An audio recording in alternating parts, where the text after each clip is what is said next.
My goodness, this program sounds too good to be true.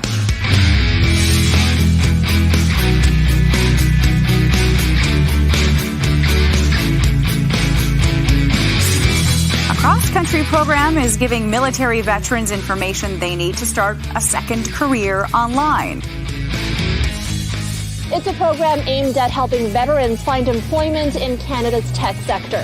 A mobile kiosk rolled into Saint-Jean-sur-Richelieu today outside the Royal Canadian Legion. The Coding for Veterans caravan has stopped on base at CFB Petawawa, offering opportunities in the digital world for a life after the military. Unfortunately, a lot of the very job-specific skill sets that I learned through the artillery weren't exactly going to be translatable into any kind of civilian career. It was definitely a big question in my mind as to what I was going to do next.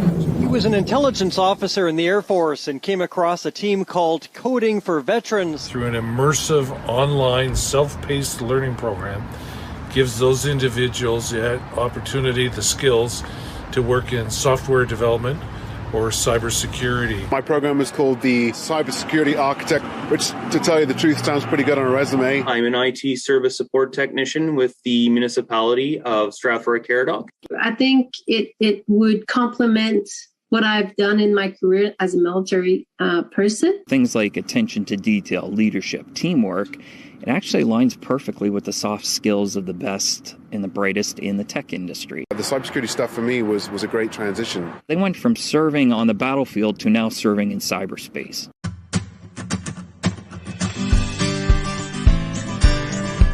Jeff Musson is Executive Director of Coding for Veterans. He joins us now. Good morning, Jeff. Good morning, Leslie. We're actually up in Bagotville right now in Quebec.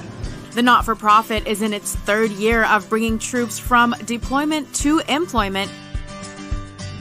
Corporal Adam Broughton has always been interested in the tech world. He's been stationed in North Bay for 3 years and is looking at possibly branching out for other opportunities after retirement. And today, Dean, there's over 200,000 open jobs in job titles related to what we teach. IT is growing faster and faster, and there are needs for specific skills. These men and women that leave the forces, they have security clearances.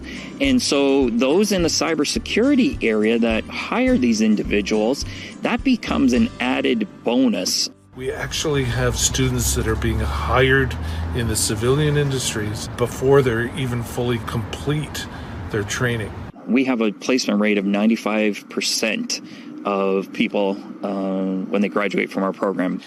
Amazing, considering many people who graduate entered the program with almost no background in IT. We have banks, we have government agencies, all just literally lining up to interview the candidates in the program. The nonprofit recently expanded eligibility to include Afghan interpreters. And we've raised tuition to pay 100% of the cost in our program for interpreters that want to enroll and have a career in tech once they get to Canada. So it's no cost to them at all? No cost to them at all. Getting here would be one thing. Finding your way to make a living here would be another thing. To help them find that way to be skilled to engage in a rewarding career for the rest of their lives. Those interpreters, in the minds of men and women in our military, they've served. He arrived in Canada just 2 months ago as a refugee and has applied to the Coding for Veterans program. That's my dream. I want that to become true, to be involved maybe on a big project or on a big software, a software program. Nothing would make us happier than to help support these Afghan interpreters that supported our mission over in Afghanistan. This is a tremendous opportunity for those who have the interest, who have the aptitude, and have the motivation to find a new career. And I think Coding for Veterans, it puts you in a group of your peers. These are all individuals that you already have something in common with. Today, Musson was at the Toronto Stock Exchange ringing the bell to kick off the day's trading. A symbolic gesture to show companies the value of hiring a veteran. It's really a way to promote an opportunity and an avenue for, businesses in Canada to understand the value that someone from the military can bring to their company. Veterans who have served at least 6 years will have their tuition paid in full through Veterans Affairs Canada's education and training benefit. It is a great course, and it is very rewarding. It's worked out really well. Shelley Steeves, Global News, Moncton. Natalie Kalana, CBC News, Toronto. Jessica Nisnik, Global News. Dylan Dyson, CTV News, Petawawa. Kate Otterbein, XFM News. Eric Tashner, CTV News, North Bay. In Toronto, Erica Natividad, City News. Rich Garten, CTV News. Kayla Karim, Global News, Kingston. Brian Vicknell, CTV News.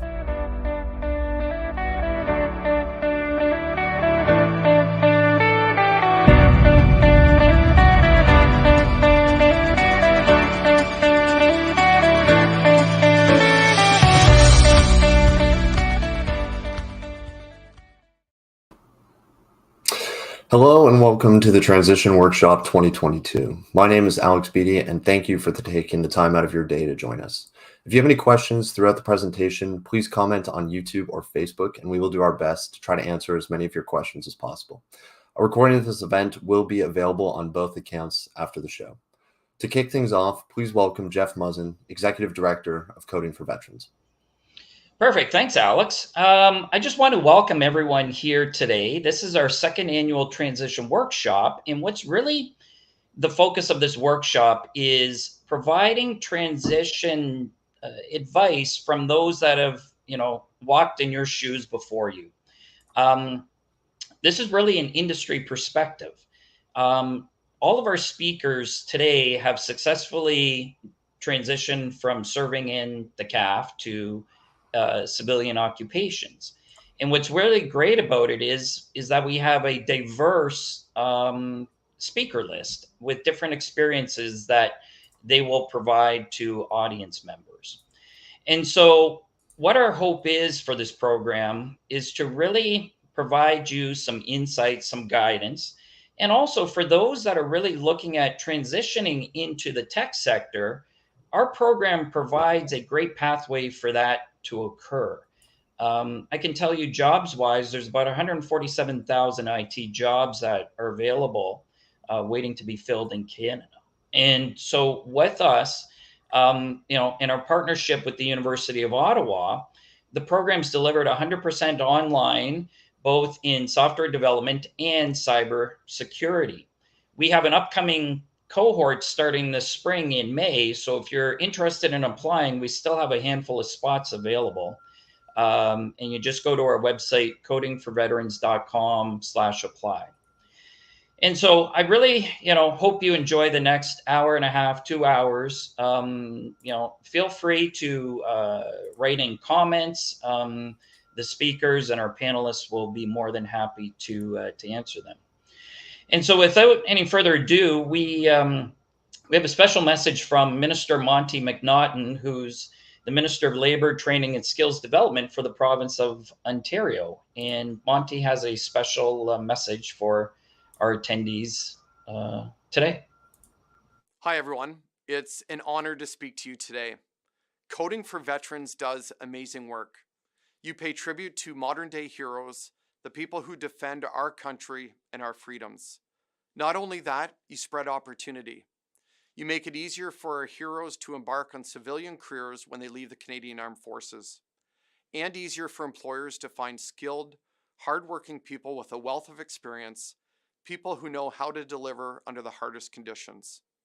Every employer should hire our veterans. That's why I'm so proud to announce that we're supporting your work with a Skills Development Fund grant of almost $2 million. Funding that will support your innovative Cyber Skills for Canadians program. I'm so glad to hear that your work in partnership with the University of Ottawa helps both our veterans and military family members retrain. Your program is flexible, taking into account prior knowledge and building on the skills our vets already have. And you're working with industry connections to ensure job placements for graduates so their badly needed skills will be put to use. With new cybersecurity training, you're helping veterans redeploy from serving on the battlefield to now serving in cyberspace. And for those who are serving as military reservists, I'm proud that our government recently passed our Working for Workers bill. Among many other measures to support and protect workers, it includes expanding job-protected leave to reservists who've been there in their jobs 3 months or more, half the time previously required. That means when they're deployed or need to participate in training, they know their jobs will be waiting for them when they return home. Thank you for everything that you do. I really want to thank Minister McNaughton and his team and those with the Ministry of Labor, Training and Skills Development for all of the support they've given our program since we started 2 years ago. And, you know, it's really turned into a very great partnership amongst us. So I want to turn it back over to Alex to get the show going. Thanks, Jeff. So our first panel this afternoon will be an update from CAF-TG and Veterans Affairs. Please welcome Kevin Cameron. He's the National Manager for Military Transition and Engagement Partnerships at CAF-TG. Good. Thank you very much, and great to be here again at another one of Coding for Veterans transition workshops. I've got a couple of minutes just to provide a quick overview or update on where we are with the Canadian Armed Forces Transition Group and how that connects into initiatives such as Coding for Veterans and others out there. So many of you will know that the Transition Group stood up as a successor to the Joint Personnel Support Unit in late 2018 as part of the previous Defense Policies Initiative. We continue to improve and upgrade our capabilities as it pertains to our core mandate, which is supporting medically releasing and ill and injured service members. And those programs continue to be modernized and expanded in many ways.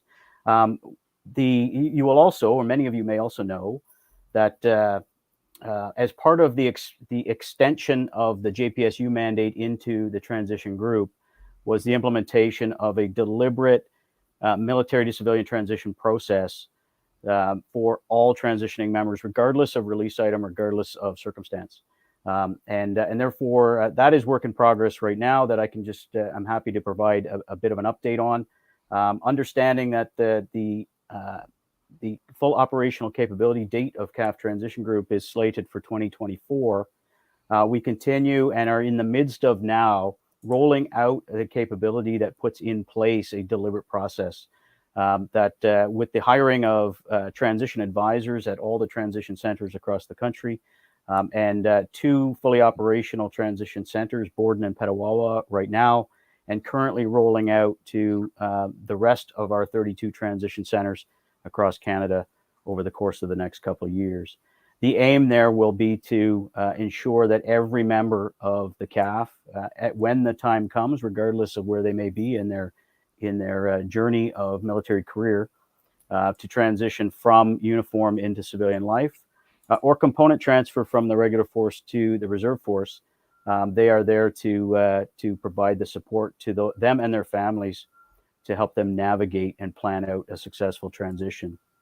One of the latest capabilities we brought to bear, which connects the CAF Transition Group's mechanisms and processes into organizations like Coding for Veterans, is the Military Transition Engagement and Partnerships team. And that's an enabling component, recently stood up to connect with the external landscape of organizations that exist across this great country that have mechanisms to support transitioning members and their families, and happy to be in collaboration with Coding for Veterans on this great initiative to get members into successful career paths and vocations post-service, including the extended military community. And thanks very much for Coding for Veterans for doing that. This capability will continue to mature. And we'll continue to deepen our collaboration both with external entities, but also with other government departments as it pertains to providing the requisite supports across the spectrum of not only career transition, but life transition from service to whatever a member and their family chooses to do next, wherever that might be. That's a very brief update on the transition group. Hopefully it gives you a bit of a snapshot where we are in time right now. again, happy to be here to support Coding for Veterans and all of you as you navigate your transition. Thank you very much, Kevin. Please welcome Andrew Garsh. He is the Senior Operations Advisor with Veterans Affairs Canada. Welcome, Andrew. Thanks, Alex. Appreciate it. So I'll just give a quick update on where things are at with the Veterans Employment Unit at VAC. So we're a pretty small unit, but what we do is we primarily work at connecting with employers that are looking to connect with veterans. So those will either be in the private sector or in the public sector as well. So a lot of what we're doing is liaising with the hiring managers or the recruiters for those organizations. And then from there, just trying to bring them into a place where they can easily connect with veterans such as yourselves that are looking for employment. So one of the ways that you can get connected with those employers is through the Career Transition Services benefit. So I've just put the link in the comments there, just so you can have some information as to how you can get connected with Career Transition Services. I definitely suggest that everybody who is basically, if you finish your basic training, you can sign up with CTS right away, and you can start looking at what they have to offer. So they can help you with your resume. They can help you with doing some job searches and stuff. If you are going to look at engaging with them, definitely suggest that you're specific with your goals when you connect with them, and say, if you know what types of employment you're looking for or the specific employers and stuff, then they'll help you out with that. Another place where we're trying to get veterans connected with employers is through the Hire a Veteran LinkedIn group. So what I'll do is I'll also post that into the chat here. And that's a fantastic spot that if you don't have LinkedIn, I definitely suggest you go and start an account, because there are lots of companies who are in here. There's about 2,000 members in this group. And 25% of those would be hiring managers for companies that are looking to hire veterans. The other 75% are veterans. So please, if you don't have a LinkedIn account, create one, join the group. If you do have a LinkedIn account, then you should just join the group. Okay. Another way that you can find out about employers who are looking to connect with veterans are through the various webinars that you can get either through Career Transition Services or that the VEU has put on. So in the past year, we've done some employment webinars with the public service, and there'll be some of those coming up in the future as well, I imagine. We also conducted a large-scale private sector employment webinar back at the end of March, and those recordings are actually available via the LinkedIn group as well. So if you have any questions, feel free to reach out to me here, or you can get me on LinkedIn. Thanks, Alex. Thank you very much, Andrew. We did have a question. What was the name of the group? The name of the group is Hire a Veteran. I posted the link in the comment section below for anybody interested in looking to join. Thank you very much to both of you. Our next panel is titled Leaving the CAF, Learn from Others Who Have Walked in Your Shoes. It will be moderated by Major General David Fraser, with panelists Omar El-Gamal from TD Bank and Marceline McKenzie at GoPuff. Reminder, if you have any questions or comments, please feel free to post them below, and we'll do our best to get them answered during the show. Over to you. Well, thanks very much, ladies and gentlemen. It's great to be with you today, and I can't say enough about the organization Coding for Veterans and what they're doing to help people transition. And today we've got two great panelists, Omar and Marceli. And what we're going to do is give you a bit of a background of our own transitions out of the forces, what we're doing now, and to share with you some of our experiences and then answer your questions. So I sit before you, in front of you, as a hybrid leader. So I spent 32 years in the Canadian Forces in the PPCLI. I retired as a Major General. And that was the story, what was. And the story today of what is, I am actually sitting on two major boards of OpenText, a multi-billion-dollar high-tech company, another high-tech company called Route One, and I work for the Bank of Montreal, the official bank of the Canadian Forces, who are an employer of choice for wanting to hire veterans, family members, and reservists. So the question is, how did I take my story of what was and what is, and what I want to share with you today is essentially a military operation and answer some of your questions about your transition. So the first thing that happened was, after 30 years of being a major general and being a very successful career, I had to actually run a very comprehensive shaping operation. And the shaping operation was, first and foremost, before I got out of the forces, I had to get myself mentally prepared about transitioning out of the forces and doing what I did to what I was about to do. And that takes a lot of mental exercising, and it's not just something you want to do in the next week that you decide. I actually thought about this about 18 months before I made the decision. And whether or not you're a 3-year veteran, a 10-year, 20-year, or 30-year, I will say it takes time to think about what you're going to do. The longer you're in the forces, the more it's going to take an adjustment for you. And I'll say this for everybody: it's hard. And don't let anyone tell you that it's not an easy transition. Transition out of the forces into the private sector is difficult. It's as difficult for a private as it is for a general or a flag officer. And so what's the so what of that? To make that transition as easily as possible, and Kevin Cameron, God bless you, and for everything the transition group are doing, because they didn't have that when I was getting out. You first and foremost, you have to talk to others who've actually made the transition. So I spent a lot of time talking to my friends who are in the private sector. I spent a lot of time looking at my own network and trying to figure out who has done this and who could I talk to that could help me make that transition. But first and foremost about that transition is, ladies and gentlemen, it's all about you. You're going to have to do the work. No one's going to do it for you. And the other thing is, for the first time in your military career, you can't talk about us. You have to talk about yourself. Because in the private sector, it's all about you. And the other thing is, what I would also say, if you don't go back and get some schooling, you will not have the necessary skill sets to just transition into the private sector. So what Coding for Veterans is doing is absolutely essential. I went back to Ivy Business School. I had a master's in management and policy, but I went back to the Ivy Business School to get accounting and all the private sector financial material that we don't use in the forces, because it is a completely different paradigm.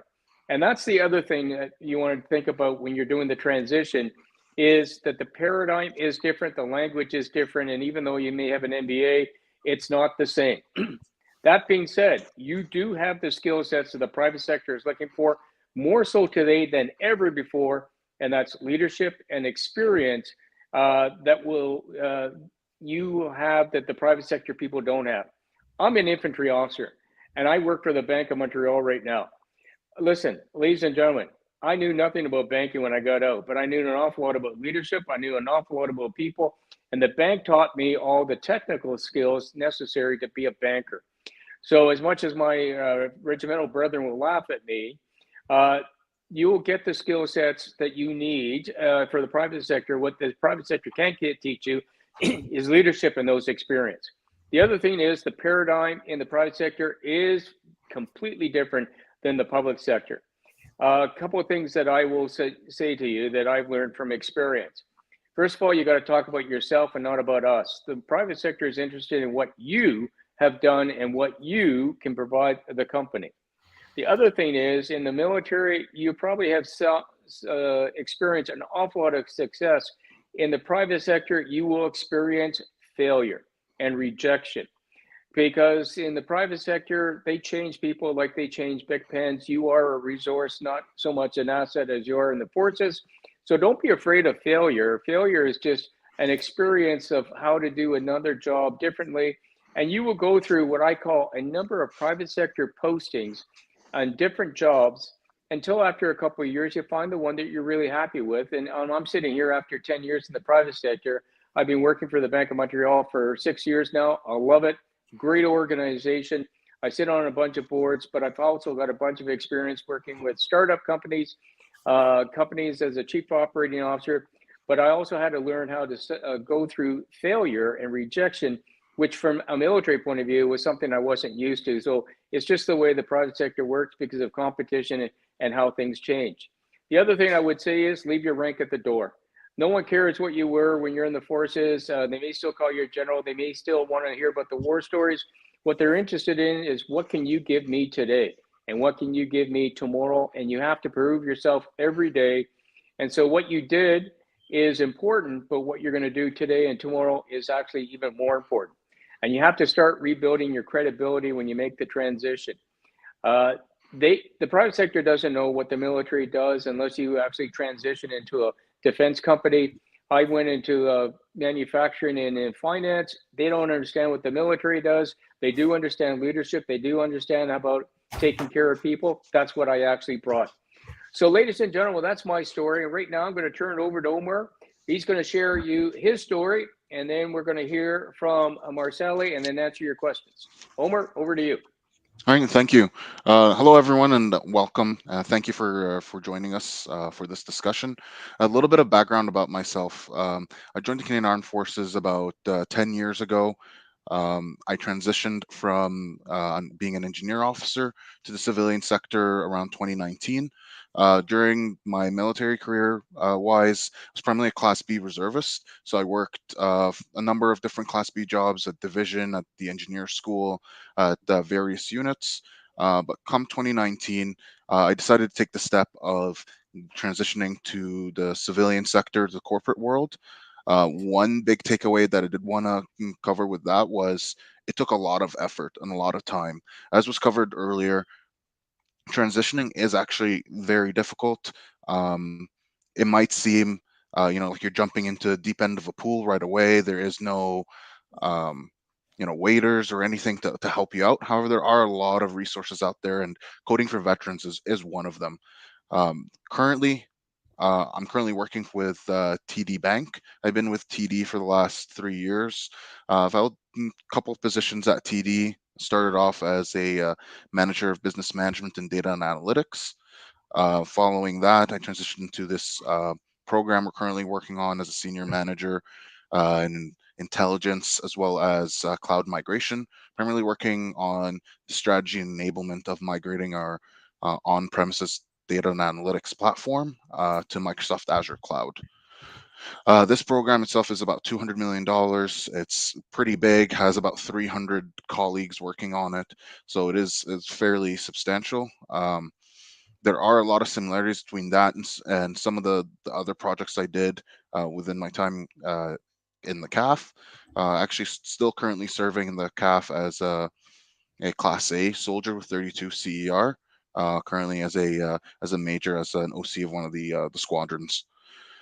Some key takeaways I had during my transition, and I'll just try to keep this at a fairly high level, is one is networking. Networking is going to be your best friend. Reaching out to people in the industry that you're looking to work in, reaching out to friends that have released or friends that you have that are in the corporate world or civilian sectors is very key and important. The way I got my first job was through networking. I reached out to a friend of mine that I had went to university with and just asked them a few questions about TD, and that turned into, oh, meet this person, and that person's like, oh, meet this other person, and through that I started building this network. And over time, I was able to find someone that had some understanding of what military life was like, the experiences that we bring, and I learned how to communicate those experiences across, and was able to land a job interview through that. But that was one key thing that definitely really, really assisted me during the transition process, was networking and reaching out to not only fellow veterans, but also people in the corporate world. One thing with the networking that I do suggest is treat it as if it is a military operation. Do your battle procedure, sit down, take a look, and be like, okay, I need to contact these people, create a follow-up plan, create a tracking system, so that you're not just reaching out to a person once and then forgetting about them. You follow up 3 months later with an email, an interesting article you may have read, and you send it to them. That keeps you at the top of their mind and helps you kind of maintain those connections. Another part that was very important for me was dressing and speaking to the part that you want to be in. So being able to understand what the corporate culture is like, understanding what corporate dress is like, is very important. In the military, we throw on our uniform. We know, your boots need to be bloused this way. You need to be wearing your tunic a certain way, your rank a certain way. Everything's prescribed through our dress manual. It's very easy. Corporate world, that is very different. It's very individually based, can change from company to company or even department to department. My department at the bank is a bit more laxed compared to, say, like investment banking, who are suits and ties all the time. So understanding that and understanding the culture of where you're going to be looking for opportunities, understanding that culture before going to an interview is very helpful, because you don't want to be showing up to an interview, suit and tie, when your interviewer might be wearing like jeans and a t-shirt, or vice versa. So having that ability of understanding and researching what corporate dress codes are like and what the company's culture is like is very key and important. As well, another thing that's very critical, and I think this arguably is one of the most critical pieces, is define what success means to you.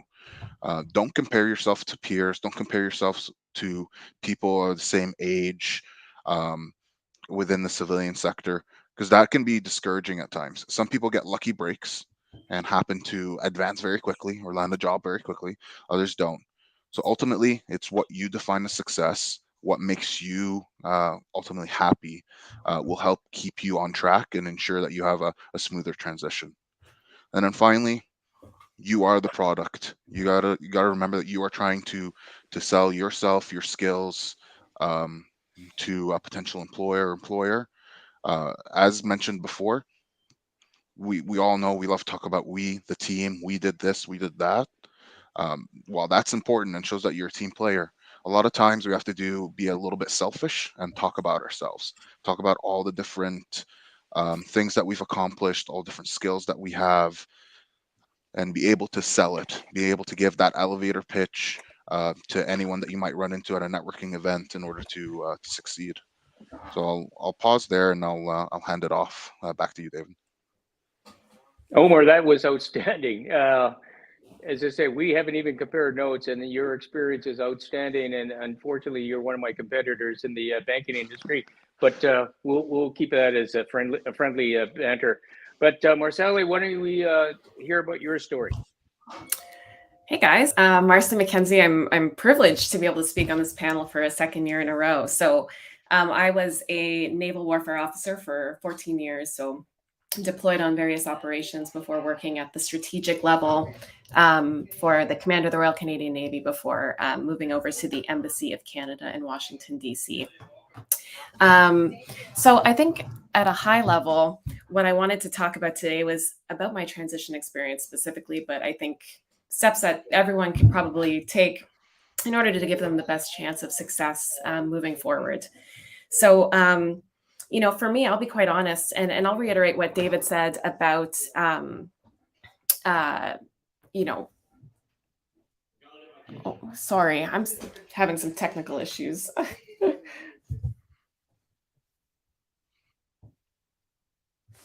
Sorry. So I'll just reiterate what David said about education. So for me, I had actually done 2 master's degrees prior to getting out, and none of them prepared me for what I wanted to do. So I thought, what better way to transition than to go into a new industry? I thought that industry would be tech, sort of the intersection of operations and, being on the forefront of a new and exciting industry where innovation was sort of prioritized. So that was my goal. But before going back to school and investing the time, money, energy into studying, I figured, why not try the industry first? So I actually went and became a quality assurance specialist for a software development company. In that role, I really got a lot of exposure to program management, software, and I realized very quickly that it's an exciting and dynamic space, but also that it probably wasn't necessarily for me. And I think that that's important, right? To say yes more than you say no. So taking those opportunities, going out there, realizing that you probably won't get it right the first time. So I know for me, coming out of college, right into the military, I made a career of it for 14 years. And I never really thought about what I wanted to do when I grow up. And, with so many opportunities out there in the world, I felt like taking that role and exploring that opportunity was a really good one. And so while, the role wasn't a great fit for me, I learned so much about myself. And from there, actually, I landed in a role that was more aligned with my future goals. So I actually went on to become a Pathways Operations Manager at Amazon. So I led operations at one of the largest fulfillment centers in the Southwest of the United States. And, supply chain logistics was not immediately what I thought I was going to end up doing, from being a naval warfare officer to obviously playing in a new space. But, like I said, I wouldn't have figured that out had I not have taken the initial opportunity to explore some of my options. Education is a big part of that. And then, as other people have mentioned, networking, LinkedIn's absolutely huge. So I don't work for LinkedIn, but LinkedIn has gotten me every single job I've ever had post leaving the military. And it's sort of a trial and error, at least it was for me. I went on and I shamelessly stalked people that I knew, people that I respected. I looked at different organizations. I looked at different roles. And if I, saw one more person who put that they were an experienced leader with proven results, I was going to vomit. But all of that was really important because it was like trying on new outfits, right? Figuring out my own personal, professional persona and figuring out how I could take that forward with me into a new role. Which I think leads me to what I was going to talk about today, which is something that I've honed over time. So I'm no longer with Amazon. I'm actually now a senior technical advisor at GoPuff, which is not a weed distribution company. It's actually an instant needs delivery platform. So we are a startup worth about $40 billion from our last round of funding. We are pre-IPO. Very exciting time, very exciting opportunity. And so I actually was offered the opportunity to go to GoPuff through a connection that I had met on LinkedIn. But one of the reasons that I decided to move from Amazon to GoPuff had a lot to do with organizational values. So I think when we get out, we struggle, right? Because there's a trifecta. There's risk, reward, and work-life balance. And if you've never sat and thought about what matters to you the most, it can be very challenging to find out where you fit, right? So those things are always in perfect tension, right? So at a startup, the future reward might be great, the work-life balance might be great, but there's a lot of risk involved with moving to a startup. Similarly, there are jobs where, the risk is low, the reward is high, but your work-life balance is completely shot. So when I was looking, it was really about finding an organization that sort of met my values. And in the military, we're lucky because a lot of us choose to serve precisely because there's an innate belief in what the organization stands for. And, that professional, personal identities are so intertwined.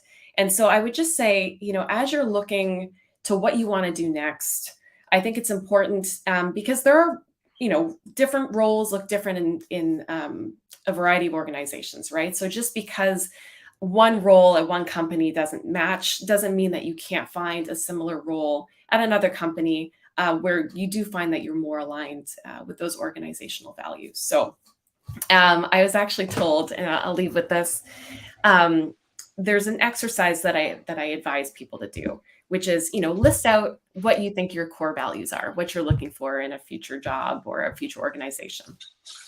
And then go back, take 5 to 10 people that you know and admire, write their names down, and then next to it, write down, what you admire them for. I will tell you right now that those are your actual values, right? So compare those to what you think your values are, and I think you'll find that you have a much clearer picture of what it is you're looking for. But all that to say, I think it's important to really consider the organization that you're joining too, and making that part of the consideration process when you're looking at getting out. What is it that you want to do? But more importantly, where is it that you want to work? So Marceli, Omar, thank you very much for that. And ladies and gentlemen, there's some great things that came out of each of our stories. And I would just emphasize and just recap a couple of things that are the themes. It takes a lot of effort to make the transition. Number 2 is you got to use your networking skills. And that is probably something what Marceli was saying is, write down who you know, go and talk to those people and get some experience both inside and outside the military. And as Omer said, it's a planned operation. It's not a hasty, it's a deliberate planning operation that takes a lot of follow-up and what you have to do. The other thing I would say is finding the fit. You're going to go through a number of different companies because it is so different that you're going to go through that, and you're going to, until you find something that's a fit.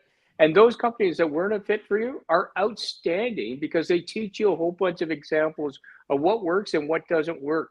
And this is a completely different paradigm. So what you're looking for is a hard thing, and don't be frustrated when that has happened. And I'm going to ask both Marceli and Omer a question. So I'm going to preface it now by asking the question, and I'm going to ask you to think about it. Tell me about some of your experiences about some of the first interviews that you've had, and how was it when you first got out of the military where you had to talk about yourself and how you're going to sell yourself and what you did to get ready for that. So I say that because we all have stories about that. But I think what Omer said is what's going to make you happy. And one of the things I say is, where do you want to live? What do you want to do? Think about it. It's going to take you a while to find out what you want to do, how much you want to work, but don't be afraid about making mistakes. And the biggest thing is just keep out there and trying.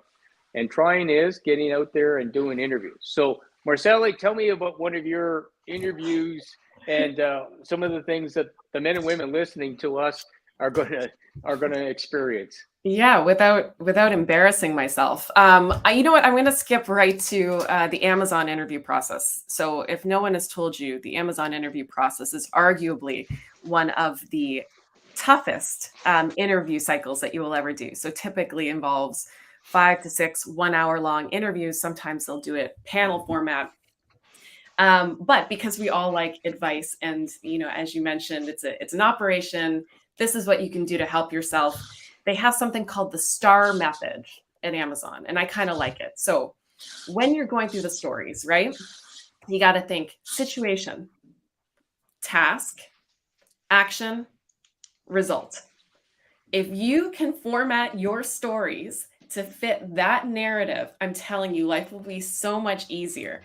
Because, and I say this without embarrassing myself, the first couple of rounds of interviews that I completed were pretty terrible. I mean, I was trying to go back to my experiences in the Navy and trying to make them relevant. And then I quickly realized if you're able to format the stories in a way where there's a beginning, a middle, and an end, life will be much simpler.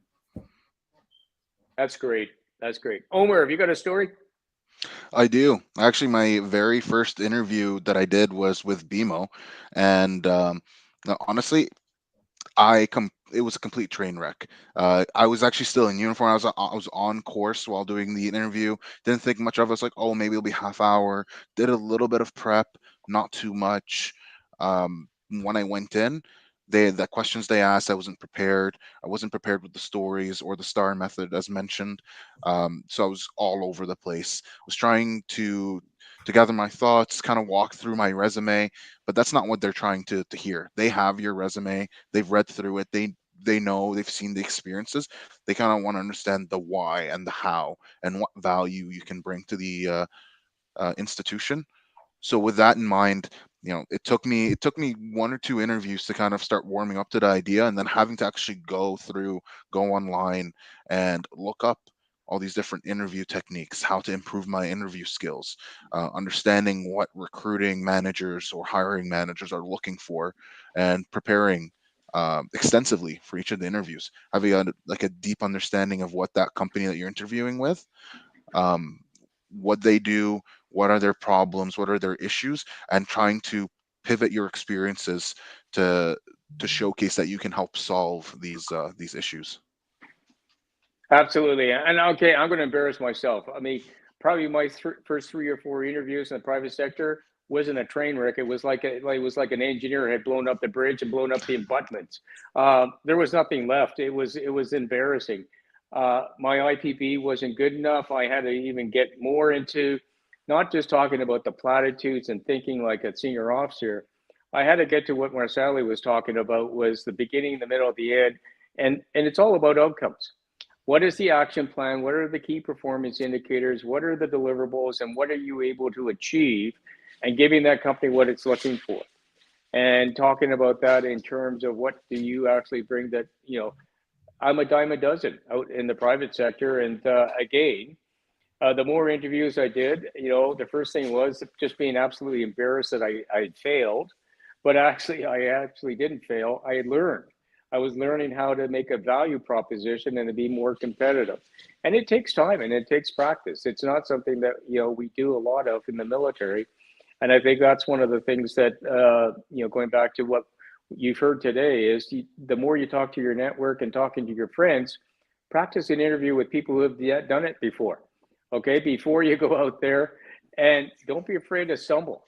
I still go out for interviews and just keep my hand warm into it, and just to see how well I'm doing and whatnot. But it is a completely different world out there, and it's just something that you just have to practice on.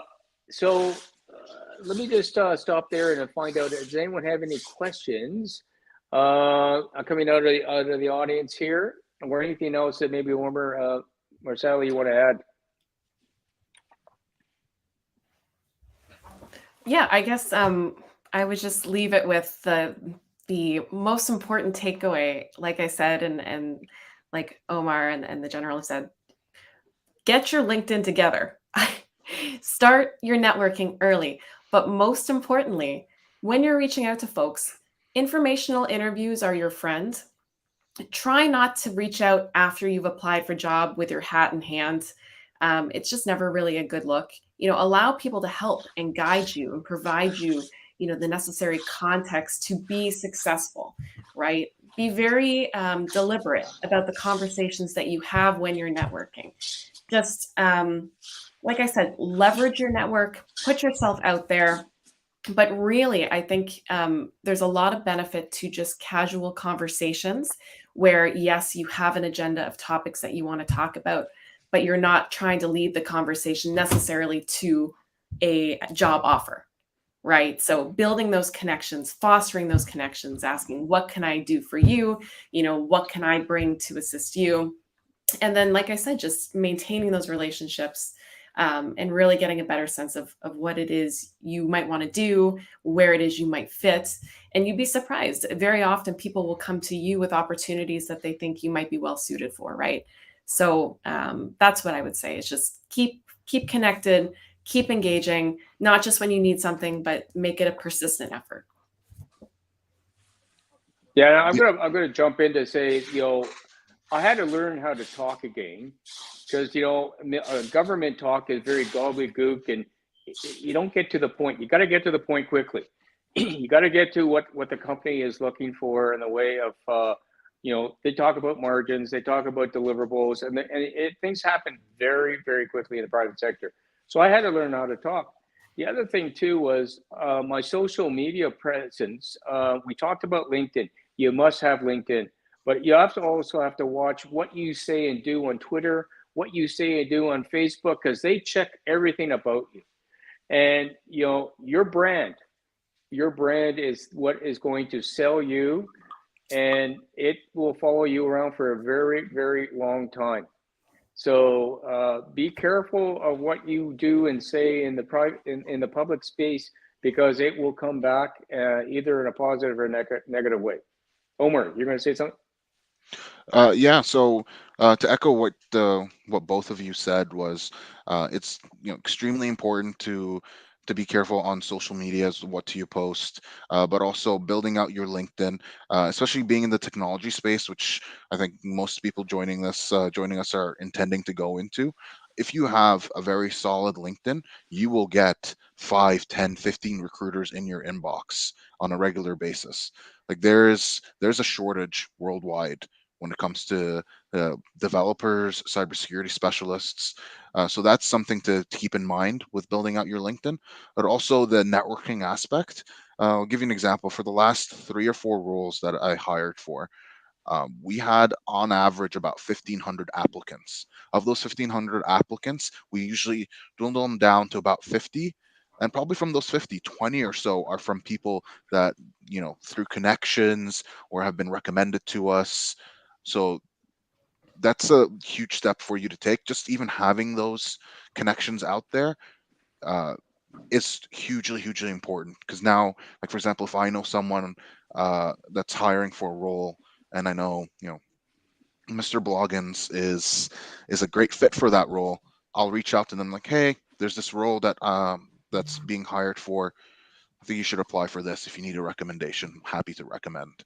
So that's the value of those networking connections. It's just to build those friendships, build those networks, build those bridges to help you move forward. Yeah, and we've got a question here, Mark. Is it best to apply to a company of choice or a position first? It depends. And it really depends, first and foremost, on the position that you're applying for. And then, how does that position fit into the company? And the other thing I would say is private companies versus public companies. The question is, if it's a private company, if it's family owned, does the family support the company? Does the company support the family? You really have to do your homework on the companies itself, whether or not that's going to be a right fit for you. And that goes to also about the job itself. It's going to be a good fit. Would it be a smart idea to end an interview to ask feedback note? Improve. Your gut's going to tell you how the interview went, probably more so than anything else. And the feedback's going to be whether or not they ask you back for another interview, which is a good news story, or you don't hear back from them. But I would, I'm just going to interrupt quickly. While following up to ask for feedback, because it's not their job to give you feedback for you to improve for future interviews. I'll just throw that out there. And most people who are interviewing en masse for roles, right? Like as Omar mentioned, 1,500 applicants to the latest round. So they're not going to have the time, but you should follow up with an email to say, thank you for taking the opportunity or taking the time to interview me. I really appreciated it. If you have any questions at that point about the role or the opportunity, that would be a good way to frame it. Or if they said something particularly interesting during the interview that you said you'd follow up about, that's great. But I think it's always nice just to thank people for their time, keep you top of mind. But yeah, asking for feedback, that's, you'll know. So Martelli, Omar, thank you very much for today. Great talking with you. I love your experience and whatnot. Ladies and gentlemen, I hope you found this useful for your transition. It happens to everyone in the forces. You do transition. It's just when. And hopefully we've answered some of your questions. And Alex, I'll turn it back to you. Thank you. Yes, thank you very much, David, Omar, and Marcellia, and thank you everybody for tuning in to the show so far. Just a reminder, our next cohort begins May 9th. If you wish to register or want to learn more information about the program, please visit our website, www.codingforveterans.com. We are now going to take a quick 5-minute break, and in the meantime, we're going to be playing a video. We will be back at around 5:02, so please tune back in then. Thank you.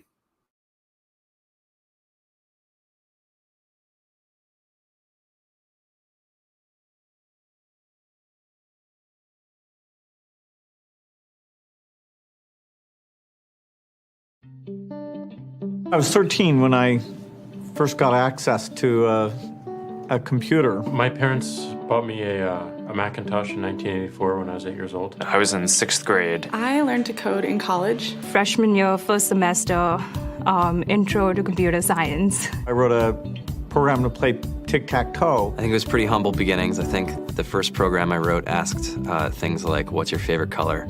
Or how old are you? I first learned how to make a green circle and a red square appear on the screen. The first time I actually had something come up and say, hello world, and I made a computer do that. It was just astonishing. Learning how to program didn't start off as wanting to learn all of computer science or trying to master this discipline or anything like that. It just started off because I wanted to do this one simple thing. I wanted to make something that was fun for myself and my sisters. And I wrote this little program and then basically just add a little bit to it. And then when I needed to learn something new, I looked it up either in a book or on the internet and then added a little bit to it. It's really not unlike kind of playing an instrument or something or playing a sport.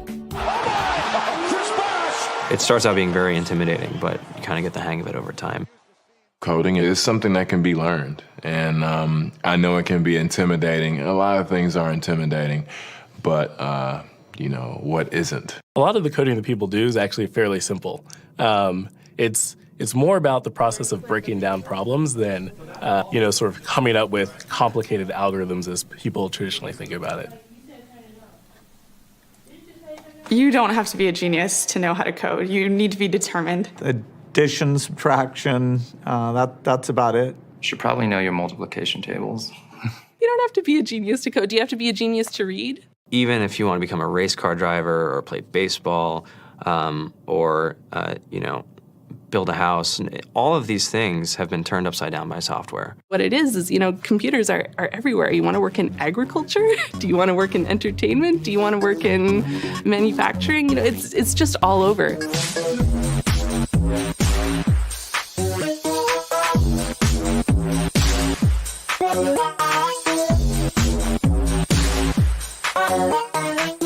Here we are, 2013. We all depend on technology to communicate, to bank, information, and none of us know how to read and write code. When I was in school, I was in this after-school group called the Whiz Kids. And when people found out, they laughed at me and, all these things. And I'm like, man, I don't care. I think it's cool. And, I'm learning a lot. And some of my friends have jobs. Our policy is literally to hire as many talented engineers as we can find. The whole limit in the system is just that there just aren't enough people who are trained and have these skills today. To get the very best people, we try to make the office as awesome as possible.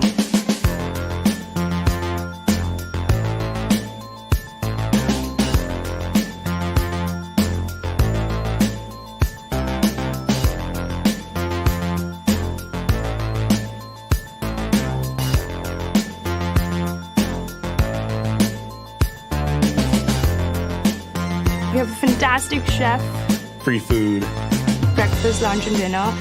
free laundry, snacks, even places to play and video games and scooters. There's all these kind of interesting things around the office and places where people can play or relax or go to think or play music or be creative.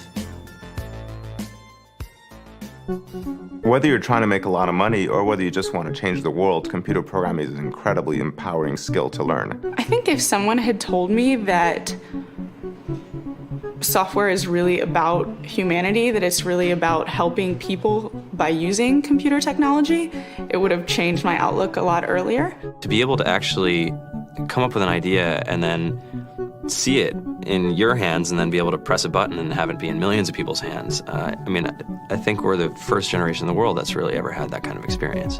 Just to think that, you can start something in your college dorm room and you can have a set of people who haven't built a big company before come together and build something that 1 billion people use as part of their daily lives is just crazy to think about, right? It's humbling and it's amazing. The programmers of tomorrow are the wizards of the future. You're going to look like you have magic powers compared to everybody else. I think it's amazing. I think it's the closest thing we have to a superpower. Great coders are today's rock stars. That's it.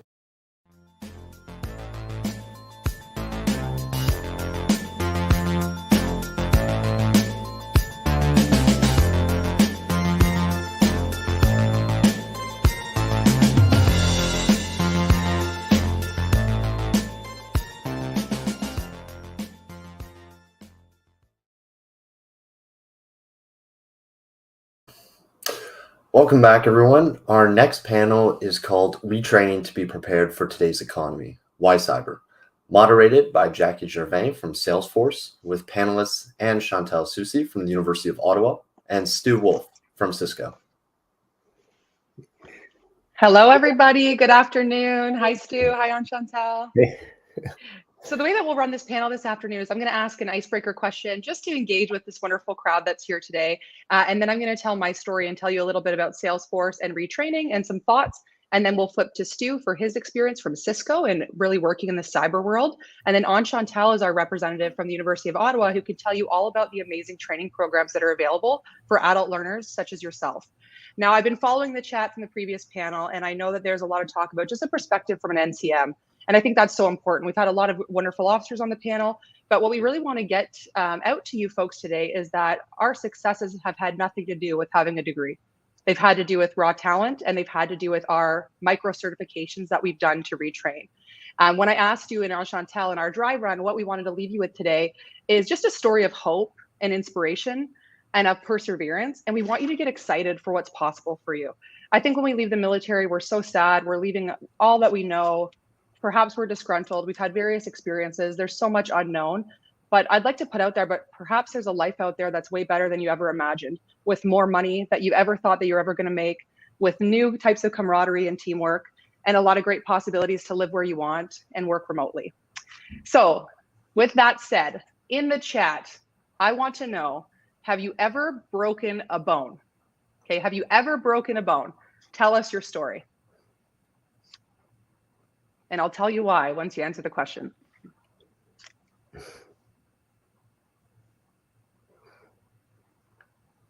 Hey, I've got a great comment from Raymond. He said, I love coding, the process of converting caffeine into computer code.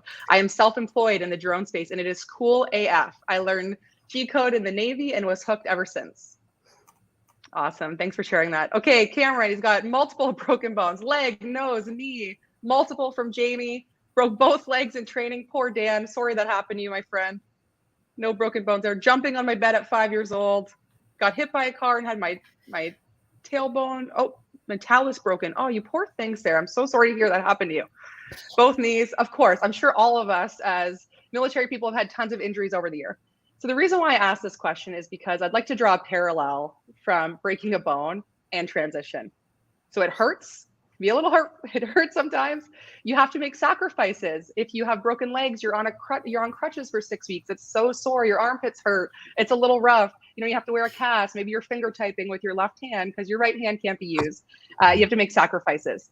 The next part, though, is that you need a treatment plan. There's a plan in place. You go see the doctor. You have a cast on for 6 weeks. You have follow-up x-rays. There's a plan.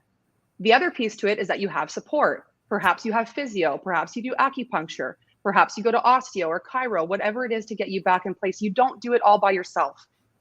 And the great part about it is that after it's all done, you heal and you move on. So I'd like to tell you my story. I was in the Canadian military for 16 years. I just left in November. So I'm 5 months a civilian.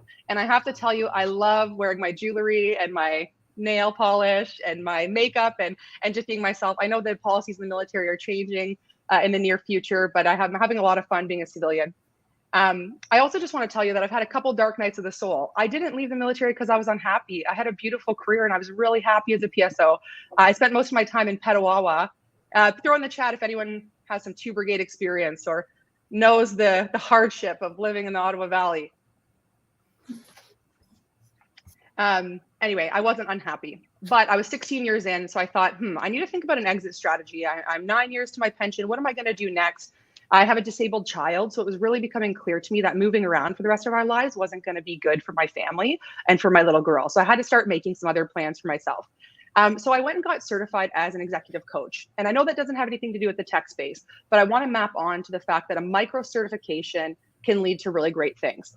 So I took this training on weekends. I paid $20,000 out of my own pocket. I invested $10,000 into my own business. It was expensive. It was a sacrifice to the family. My husband was taking the kids to Ottawa to see his mom so that I could have these weekends to train and have, the 20 hours to myself. I was pregnant at the time. I was working full time, my military job. I was taking coaching calls in my lunch hour and at 8 o'clock at night. So it just takes a lot of grit and a lot of sacrifice. But let me tell you, you never know who's watching. I had an active social media presence on Instagram and an old colleague of my husband, they went to school together back in the day, worked for a company called Salesforce. Salesforce is one of the largest, most successful software companies in the world. It is everywhere, from Australia to Singapore to Japan to all over Europe and Latin America and all over North America. And I got a text one day in August saying, hey, Jackie, how do you feel about going corporate? And it never crossed my mind in my entire life. And I thought, okay, let's talk. Sorry, my cat's making a little fur bomb here, guys. Sorry about that. How do you feel about going corporate? I said, let's talk. And he said, okay, how much money you want to make? I was like, look, I just need 100K because that was my salary at the time as a senior captain. That's what I need for me. They offered me 3 times as much. Okay. And I don't say that to brag. I don't want to not have humility or be humble, but I want to tell you that the private sector has money and they will pay for what they perceive as talent. There are people on my team who don't have degrees. They are coaches. and they are doing extremely well because they have this micro certification. I want to tell you a little about Salesforce next. So how this company works and the kind of jobs that you can get when you start looking into tech. So Salesforce, we kind of have like the combat arms. We have like the operators, which is the sellers. They're out there selling software to companies like Nespresso, Dunkin' Donuts, Lululemon, Mercedes-Benz, big, huge companies. We have tons of companies on our roster. Even Coding for Veterans uses Salesforce. And then we have the enablement and the support side of things. So these are the people that are following up with customers. There are coders. They're the software developers. They are the people that are doing enablement and development and training the people within Salesforce. So kind of like the military, when you go to training and board, and let's say there's a bunch of staff that run the training school, we have the same thing inside these tech companies. So the amount of jobs that are out there for people like us are ample. And there's really cool certifications that you can get. So I'm not here to recruit for Salesforce today. I just want to share that you can get qualified on Salesforce software. And that can be something that can make you marketable for other companies because they might use that software. So they need someone to run their marketing cloud or their commerce cloud or to do customer analytics and things like that. And these are not things that you're bored knowing. You just train and you learn, and they have really great training opportunities. So if anyone would like to reach out to me after this panel today, please feel free. Yes, we do hire people off Coding for Veterans. So please reach out to me. We actually have an organization within Salesforce called VetForce, and it's designed for veterans. And even tomorrow, they have office hours where people like yourself can drop in and get more information on how to retrain and what kind of qualifications are available. So again, I'm not here to recruit for Salesforce. It's just hard for me not to because it's such an amazing company. I thought when I left the military that I was going to lose all my friends. My friends are still there. My husband's in the military. I'm connected to the community, but the camaraderie within the organization is wonderful. I have amazing friends. I work remotely from home. I can take care of my kids. I can throw on a load of laundry at lunchtime. So no more grinding in for morning PT. I used to have to bring my kid to daycare at 6:45 in the morning to make it in for morning PT with an applesauce pouch. So just these quality of life pieces are just so much better for me now. Mm-hmm. Yeah, and then the teamwork is there. I mean, these people know how to grind, and they know how important it is to have good communication. There's good direction and good feedback. I also get some travel in. I'm going to California to coach at a ranch. My organization, my business, Salesforce bought a ranch in the California desert. So I'm flying there to meet with people on like a wellness retreat. That's part of their leadership experience. I never would have thought I'd be doing this if you'd asked me what my life would look like a year from now or a year ago. So a bit of travel, and then fitness. We actually get a wellness benefit. So they encourage you to go to the gym. They ask you what you're doing for well-being. You get $100 a month for a gym membership or a meditation app, whatever you need. So all these wonderful things that the military gave me that I was so excited about and that I love so much are still part of my life on the civilian side. So retraining and going to a civilian company can be a really, really amazing thing. And it's not that scary, I'll be honest. It takes a lot of work, but there's a lot of kind people out there who want to help you. The next thing that I want to talk about are just kind of like my 3 points for retraining. You have to invest in yourself. So talk to VAC, talk to Agilec, talk to your PSOs, talk to anyone that you know have transitioned. You need to invest in yourself through resources and through money. Spend the money. Don't be cheap about this. Rearrange your budget. Make a beautiful life happen for yourself. You can do it. The next thing is focus. It's going to take some sacrifice. You got to put your head down maybe for a year or two to get through this training, to grind it out. Maybe you're not as social anymore. Maybe you're not traveling as much with friends, but it's well worth it when you have a clear plan for what you want for your life. And then the other piece is get support. You can't do this alone. So whether that's in hiring a coach, going through Agilec, going through Coding for Veterans support programs, talking to your peers, you can't do this alone. Thank you, Alyssa. Very sweet of you. So that's my soapbox post for the moment. Please don't hesitate to reach out to me. I'm Jackie Gervin on LinkedIn. You can find me on Facebook. I love talking to veterans, love being a PSO, here for you anytime. And next, I'm going to put the floor over to Stu Wolf, who works at Cisco. Hey. Hi, Stu. Hey, everybody. Thanks, Jackie. So I've been in the cybersecurity business now since the late 90s, and in this industry now for about 30 years. One of the interesting things about education is that it's not necessarily the material that you learn, it's the skills that you derive from that education. I was trained originally as a computer programmer, and even though I don't code today, a lot of the skills that I learned, how to think logically, just having focus, being able to work through problems. So you get a debug, you have to debug code. All that kind of discipline is stuff that you need to be successful in the computer field. from a security perspective, degrees are definitely required for a lot of jobs, but it's not necessarily critical, right? I think that there are certifications that you can get that don't require experience, that allow you to, either through SANS or through other organizations, you can do a certified ethical hacking certification, that allow you to break in the door, be able to show that you're working on something, and then train once you're inside a job. I find that a lot of the jobs that I took over my career, some of them didn't seem like they were a likely fit, but they were actually a really great fit because I ended up learning stuff that I didn't think that I would learn, and it helped me overall. I'll give you an example of that. When I first started, I was an operating systems guy, and I was working for a cabling company that strung network cabling through the ceiling. And when it was slow on the operating system side, I asked to go out with the cablers. And even though I wasn't trained in that area of the business, I was installing cabling in the ceiling, learning how to punch down cable into BIX panels and in the wall, almost like an electrician, but in the computer side. And the advantage of that was that even though I was a software guy and an operating system guy, by learning to do the cabling, I was able to understand that when I plugged a computer into the wall, and this is kind of before wireless days, I was able to understand exactly where that data traveled through the network because I actually put the network together. So, you learn a lot of different things you may not necessarily anticipate. And once you get in the door, you start to train and look for different opportunities within the different companies that you work for. You'll start to find things that interest you. The thing with cybersecurity is it's an extremely broad field, and you can really do everything from business level type of analysis and strategy, helping customers to be able to figure out where they want to go with their security program and help them develop that security program, all the way through to doing technical hands-on. That could be doing code reviews. So if you learn to do coding, you can learn to do secure coding, and then help developers learning how to write secure code so that when they publish the code, it's not vulnerable to attack. There's multiple different things you can do. I do see a lot of military in the cybersecurity field, specifically in the hacking side and in the incident management side, incident response, for digital forensics. We do a lot of stuff where customers are attacked, and we help go in through from a Cisco perspective and help our customers resolve the particular breach. We do forensics investigation, collect evidence, and testify in court. So a lot of this type of stuff, as well as hacking. I used to lead an ethical hacking team at one of the companies I worked for. We call us the white hat or the good hackers, where you try to break in and you try to see whether or not you can breach a particular environment. And there's a lot of military that have good training in that already. And those skills are directly transferable into the private sector. And I've seen some great penetration testers, hackers that we've hired into various companies that I've actually worked for that have strong military backgrounds. In my current role, I work with people who also have former military backgrounds.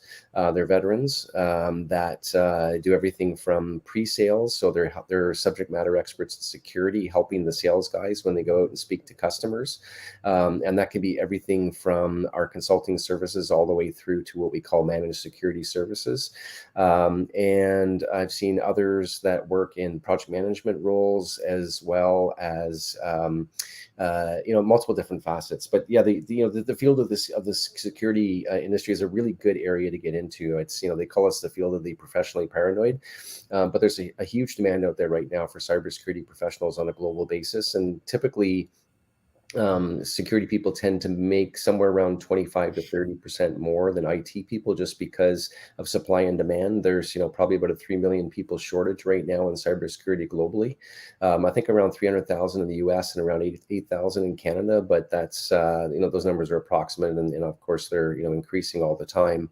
But one of the great areas to get into in cybersecurity, focus on cloud, focus on the pen testing, focus on incident response, focus on IoT, connected things, device testing. So if you like doing coding, we do a lot, or even if you like hacking, we actually do stuff where at Cisco we have contracts with major car manufacturers, and we try to hack cars to see, because cars now are being connected to the internet, and we help them to see if the cars can be hacked and then how to actually secure them.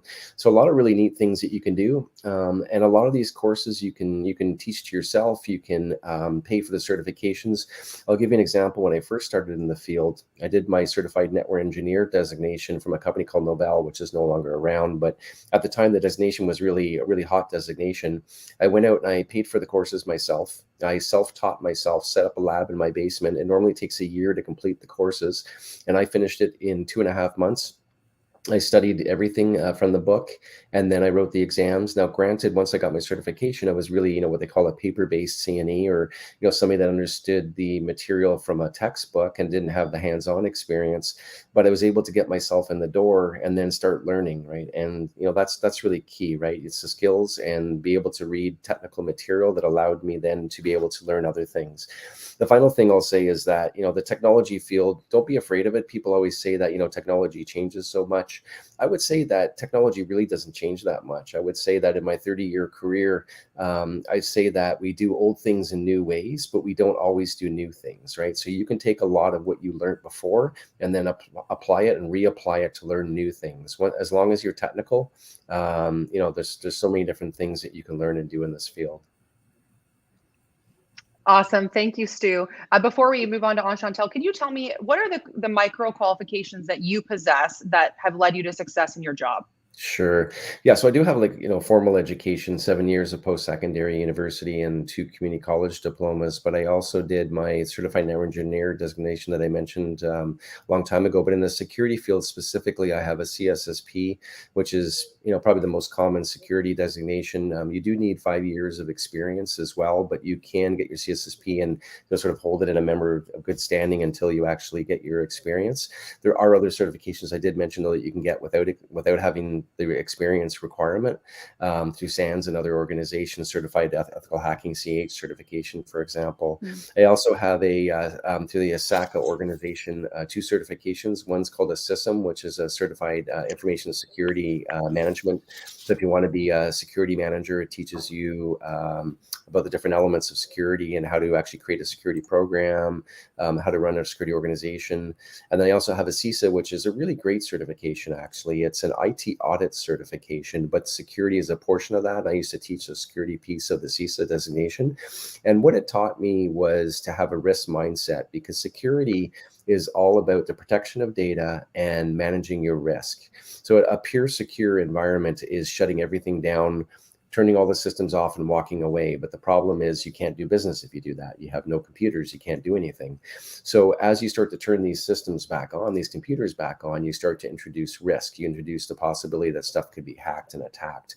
And so companies have to deal with a balance of how much risk they're willing to take in enabling these systems and what protections they can do to try to prevent them from being attacked. And so one of the most important things I should mention too is that security is not a technology. People often think, I have a firewall, I'm secure. Security is a program, and that's really key, right? So security is all about, I put something in, but it may not be relevant 6 months down the road because the bad guys figured out how to hack it. So I need to make sure that I'm looking at my investments and that they're still adequately protecting myself. So it's a constant, review of what you have and trying to keep ahead of the bad guys. So it's very much a program in that respect. But yeah, so those are kind of the 3 main designations that I maintain. I also have an ITIL certification, which is a more of a change management and operations type of certification. And I think those are pretty much the ones that I think of right now that I'm also working on certification as well. Amazing. Thanks for sharing, Stu. That's super, super cool. We have a lot of NCMs in the group. So these are people who joined the military often straight from high school. They didn't want to go on to college or university. That's why they joined the military. They wanted to work with their hands and get dirty and go do fun things. Is it a prerequisite to be an academic person to do those micro certifications that you just listed? No, I mean, you don't need to have a degree to do a certified ethical hacker or a SANS courses or CompTIA certifications. You can just pay and just take the courses. There's no requirement for that. Even the CSSP doesn't have a degree requirement. But I think if you do have a degree, you can actually have less experience required to be able to get the CSSP. Okay. But as I say, like most jobs probably do require a degree just because it is a profession in that respect. But there's a lot of jobs that don't. I think that, if you can get the certifications, do studying on your own, and then just, you can even go to, Chapters, for example, and buy a book on hacking exposed and teach yourself basic hacking and start to learn. And then if you want to hack another specific system, you can go out and buy that book as well. Just, as long as you have the discipline to be sort of self-taught, start to learn stuff on your own. And it's a lot cheaper to learn it on your own than it is to pay for the course. There's definitely, you can definitely do a lot of stuff that way, right? Okay, good advice. Thank you. And you mentioned that a lot of military qualities and values and traits kind of map on nicely to this world. If you were hiring people with a military background, what are some things that you would appreciate about them? Definitely attention to detail, rigor, organization, focus, I think, are all really key skills, right? Because as I say, like, education is important, but really it's the skills that you learn from education, right? Like in university, for example, I never use what I learned in my degree, but at the same time I do, because I learned the ability to read, to write, to be able to communicate, right? And so those skills are all transferable into the workforce, right? So it's all about the skills that you learn. Even the CSSP designation is a million miles wide designation, but it does teach you to think critically. You have to be able to know a ton of different stuff, but it's definitely very beneficial, right? So there's a lot of good things you learn out of the certifications. Thanks for saying that, Stu. I know I felt the same way, as I'm sure a lot of these veterans do. I didn't know if I could hack it in the civilian world. I didn't know if I would fit in, or if I would say the wrong thing, or if I would be too aggressive or too intense. But I find that they love the military background. So a few things that we really bring to the table: the get it done attitude. We know how to get stuff done. Mission first. Operations are important. We handle stress really well. I mean, I'm sorry, but the corporate world, civilian world, they don't understand what stress is in the same way that we do. It's a bit laughable sometimes. The other thing is like the stand and deliver. So even, if you were a young private or corporal and you were an acting section commander for a week, or you had the opportunity to deliver a morning PT or a safety brief, you already know how to stand up and back brief something. So a bit of public speaking, which I find really comes in handy. And then basic leadership. We've all had to lead something, whether it was our, like I said, the acting section commander on PLQ, whether it was we were sergeants or warrants or whatever. We had a lot of leadership experience where I find, my peers, I'm 35 years old. I work with a lot of really wonderful women and men, but they don't have the same leadership experience because they've been in the civilian world their whole life, where I got my first platoon of 55 people when I was 23 years old. So just a different experience. I really just want to pump up the military folks in the crowd. You have so much to offer, and you just get some micro certifications, some retraining on that resume, and the sky is the limit for all of you. Any closing remarks, Stu? Anything else you'd like to add? I think the main thing is, cybersecurity is a really great field. I mean, I particularly really enjoy it. I can't see myself doing anything differently, to be honest with you. There's so many different things that you can do within this field that it's constant learning every day. And I do like the lifestyle. I mean, I work from home. I've worked from home since about 2002. Oh, wow. And then before it was cool. Before it was cool. And the only time I leave is if I have to go into the office to meet people, or I travel. But I mean, I'm in Canada, in Toronto, and my team is all in the US. So even if I went into the office, there really is nobody for me to meet with. So it's there are some, obviously. I do have salespeople locally in Canada and stuff, but I'm just sort of joking in that respect. But I mean, it's it is a very mobile world. On any given day, I mean, I'm working with people from all over the world, from India and South Africa. It doesn't really everywhere, right? So it's that's the advantage of being able to work from home, right? I can just sort of, start my job right away. Don't have the commute that I have to deal with. And as you say, like, you do have the flexibility with kids and that kind of stuff, right? So it's a good lifestyle in that respect. Yeah. Thanks so much for sharing, Stu. Thanks for the inspiration. Thanks for listing off kind of what's available, whether it's a CSSP, an ITIL, a CISSM. I don't know what all these things are. I'm going to look them up. I'm sure other people are too. But thank you for sharing your perspective and your wisdom. Thank you. All right. On Chantel, come on up. Hi, everyone. I'm Anne-Chantal Soucy. I'm the Associate Director of the Professional Development Institute at the University of Ottawa in Ottawa. I'm pleased to join you today. Maybe just a bit about myself, because even though I'm not in the security field or the software field, I do have kind of an atypical career path, because I've been working in education all my life, but not necessarily in a straight path. At different crossroads, I may have taken unconventional forks. I've been a teacher, a high school vice principal, a college professor, a director of teaching and learning, and now I work at U Ottawa in professional development.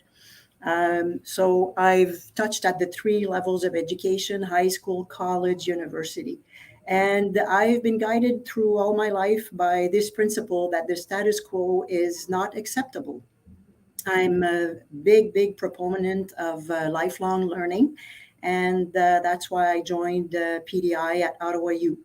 I also have another guiding principle that helped me throughout my life when I did transition in new jobs or new challenges. And it's in French, actually. C'est dans le doute et le déséquilibre qu'on apprend. So it is in doubt and imbalance that we learn. So sometimes when we are feeling too much balanced, it's nice to be challenged a bit. And maybe this leads to a career change or an employment change, and that's good for some of us. John Ron, an American entrepreneur, author, and motivational speaker, once said, "You must either modify your dreams or magnify your skills," and that's where PDI can help you. I do agree with Omar in the previous panel discussion, and Stu, that both mentioned that there is a big shortage of skilled people in information and security and cybersecurity field. And actually, I read that on CBC News this I think was this weekend. There was an article called "Ottawa Needs More Code Breakers, but Spy Agencies Says Finding Them Isn't Easy." So if you think about a transition in that field, the jobs are out there for you for sure. Awesome. Thanks so much, Anne-Chantal. Can you give us an example of some of the programs that your university is offering for people like the group that's assisting or participating today? Yep, sure. At the Professional Development Institute at Ottawa University, we offer reskilling and upskilling opportunities for both the public and private sector employees. We like to say that we empower individuals and strengthen organizations by developing and delivering innovative learning opportunities across different fields. We kind of have an entrepreneurial approach to constantly developing new programs and new partnerships. We offer kind of another option to the traditional learning paths, which is maybe a college diploma or a university degree or master's degree. We're more in the training versus education. We're more on the practical side of things, hands-on side of things rather than theory.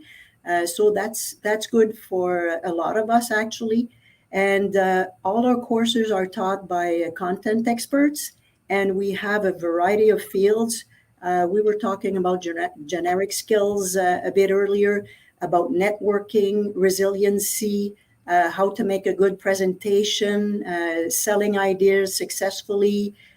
We talked about interviews, so we have a course on interviewing skills, on communication skills, briefing notes. And so all those variety of courses are offered to the general public.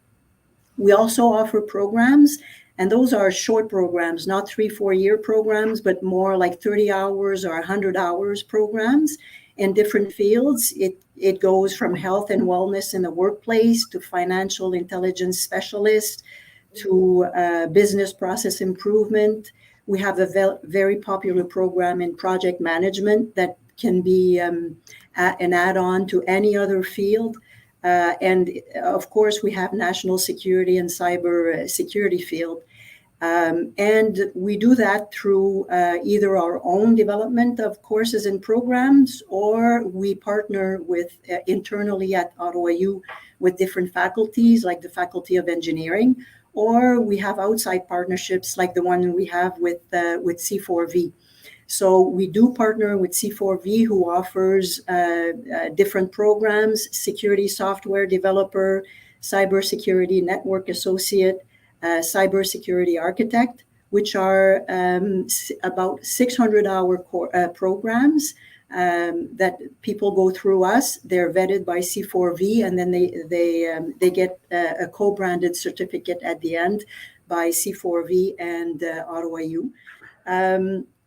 Since the beginning of our partnership with C4V, we've had about 130 participants enrolled in the different programs with C4V, and we've had about 30 graduates from the program. And as mentioned by Alex, I think the new cohort starts at the beginning of May, and we do have a few spots left if you're interested in registering. On the other side, because the C4V programs are very technical, and it may not suit everyone.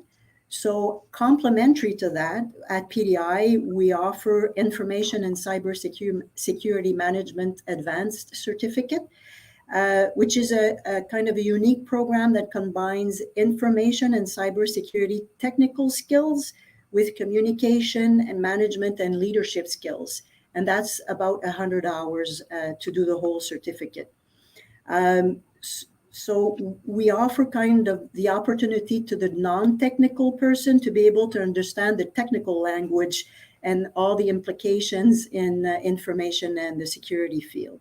So we kind of close the gap so the communication flows through adequately between the technical and the non-technical. All right. Thank you, Anne-Chantal. So we're 1 minute till our time. I know you have another meeting to get to. Can you just tell us quickly, we have a question from Jeff Bradley. If I were to enroll and complete this training, so C4V, would I need to relocate my family? To follow the program itself, no, it's all online. It's all self-paced. So it gives you the opportunity to stay at home, do the work on your own time, manage your own time. We're talking about, generic skills, time management, the level of effort you want to get in, the life balance, life and work or study balance. This is all possible through the C4V programs. Brilliant. Thank you so much for your time today. Okay, so we're at time. 1:30. Thank you so much for everyone who participated. Following the chat, I think these kind of conversations drive up a whole lot of things for people. It can drive up excitement. It can also drive up some insecurity or limiting beliefs.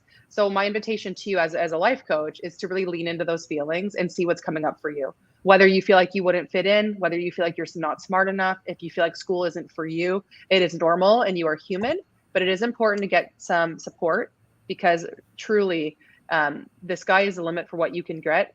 Go after the life of your dreams. Anything is possible. Soldiers have a really great reputation on the civilian street, and you have nothing to worry about in terms of how you would show up. So get that training, get the support you need. You can do it, and we're all here to support you. Agreed. Thank you very much, everyone. Thank you, Jackie and Chantal. Stu, thank you very much for participating in our panel. Our final one for the afternoon is called Going from Protecting on the Battlefield to Protecting in Cyberspace, the Future of Cyber Threats. Our panelist today is Benjamin Vaughn. He's from the Thales Group, who will be interviewed by Dave Trafford with Eye Contact Productions. Dave, Ben, over to you. Well, thanks, Alex. And I just, every time I sit in on one of these sessions with the Coding for Veterans crew, I learn an extraordinary amount about the culture of the military. And obviously that's not something that I have experienced, but it's just what they bring to the workforce, the skills that they are actually almost hiding in plain view. And I wonder, Ben, if you get that sense that sometimes there's this untapped resource among military veterans that would flourish, and clearly they already are, but are a great resource for the work that you're doing. Yeah, absolutely. Thanks, Dave. Good afternoon. Just say thanks as well to Jackie for her motivational comments. I felt like I should run a 5 Indeed. miles after her comments. Yeah, you're absolutely right, Dave. So to give you a bit of an idea about my background for everyone on the call, I'm Ben Vaughan, the Managing Director of Thales Cyber Defense Solutions in North America. So I run the business for Thales in the United States and Canada. I'm based down in Florida, but we have a big team spread out across Canada. I've been about 12 years in cyber, mainly around the services side. So managed security services provision, which is basically a security operations center, consulting, incident response, pretty much entirely within the defense sector as well. So I've worked with a number of former military personnel. Often, in fact, our marketing, we talk about how many ex-military we have that conduct our cyber operations. I'd say, Dave, it's not just the those with military experience that have worked directly in the cyber domain, but just the the consistency, the reliability, the structure that military personnel bring to a role within cybersecurity operations is something that's really stood out for me, and something that is a big factor when we at Thales are looking for recruitment within the cyber operations domain. And I know that this particular program is based in Canada, but my sense is that the jobs and the capacity need is international. Yeah, absolutely. So my career spanned France, Germany, UK, Spain, and now the United States, and also a stint in the Middle East. Thales, we actually have a number of interconnected global SOCs, so we operate and work with our sister organizations across the globe. Not typical really for high assurance customers, but for those more in the kind of commercial space, it's quite frequent to do a follow the sun model. So we'll have cyber analysts, working 7 a.m. to 7 p.m. Eastern, who'll then hand over to someone in Hong Kong. They'll then hand over to someone in France, and so on. But yeah, I mean, the skill shortage and the need for cyber, good cyber personnel is international, and I think it's a career that can take you international as well, if that's what you so desire. So Jeff Musson and I were talking about this a little earlier because Jeff we're working on a podcast series with the University of Ottawa that's going to launch at the end of the month. And the more we kind of got into it, we realized that there are questions hanging out there that I don't think the average individual, whether you're in a corporate setting, whether you're in a nonprofit, government setting, that we underestimate the effect of cybercrime. And I stumbled across this number that said the estimate's going to be that cybercrime annually, globally, is going to hit $10.5 trillion in the next 3 years. That's an extraordinary cost to our economy, and I don't think we really fully appreciate what's going on there. No, I mean, it's interesting. I think people don't understand how the exponential nature of which cybercrime or cyber incidents are happening. Mainly because of the root cause of that is more and more things are becoming connected to the internet, and more people are using the internet, and more data is being transferred across it. Like 10 years ago, you wouldn't think to have an IP connected fridge or kettle, but that's kind of the the latest thing, or doorbell, for example. So there's so many more attack surfaces that are vulnerable to cyber attacks than there was even 3 or 4 years ago. And the interesting area, I think, for people interested in cyber from a military background is what we as Thales tried to help fix is that cyber attacks that happen on what's called operational technology, so OT.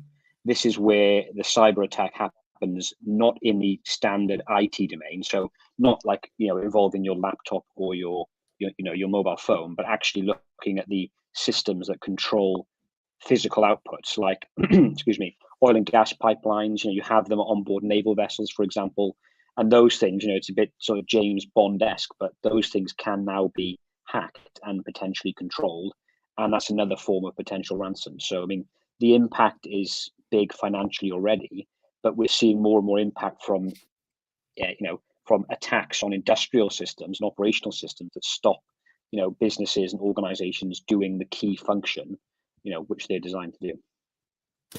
I guess the most frustrating, or maybe the concerning part about this whole emergence of cybercrime is that, Stu was just saying in the last panel, well, if you want to learn how to hack this particular system, you can go to the library and find the book on the shelf that tells you how to do it. It's relatively easy. I mean, a guy like me could actually apply myself and learn how to do that without having any great expertise. So the other side of that coin is, you have to be on your game all the time in the cybersecurity.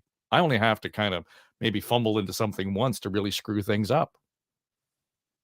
Yeah, true. I mean, it's kind of a continuous game of cat and mouse, which is why a lot of the analysts that work from us enjoy their jobs so much, because I think, former panelists said that, you didn't need a degree. And I would echo that, because if you do a degree, say 5-6 years ago in computer science or cybersecurity, it's almost irrelevant to the present day, because the way in which attackers are changing their actions and changing their ConOps to respond to to the way in which the protectors are putting more defenses in place is a continuous game of cat and mouse. So you always have to be involved in the latest learning around cybersecurity.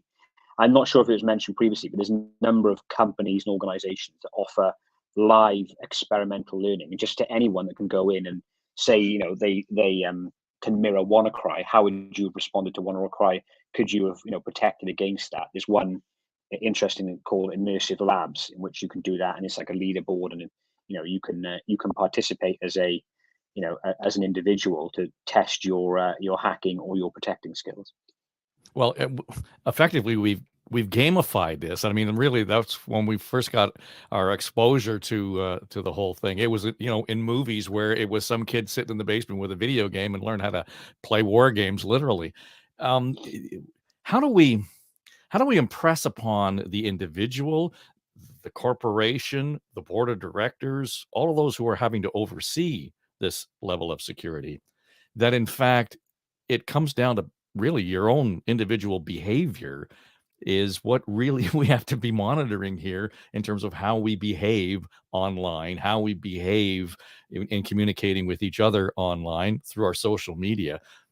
That sounds like a down in the weeds issue, but isn't that where all of this starts in terms of the security?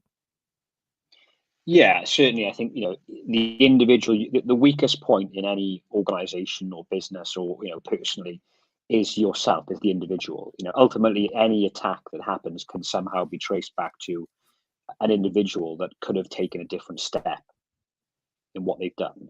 I think for me, the big thing is that it's a bit like insurance. You don't know you need it until you actually need it, and it's very hard to change human behavior such that that won't be the case.